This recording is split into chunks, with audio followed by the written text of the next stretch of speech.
మీరు కూడా బేబీ మాట్లాడుతుందని ఎక్కడా చెప్పకండి.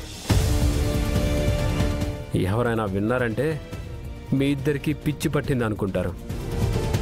అంటే అనుకోనివ్వండి, కొన్ని విషయాలు అనుభవం అయితే తప్ప అర్థం కావు.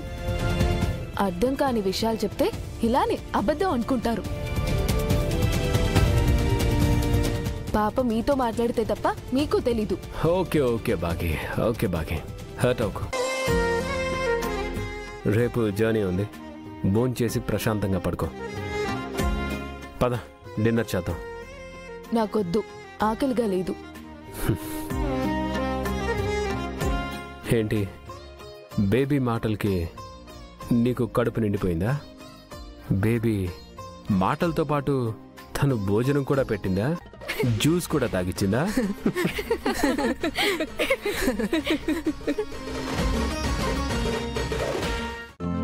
ఈ రోజే డౌన్లోడ్ చేయండి, మీ ఫేవరెట్ షోస్ చూడండి.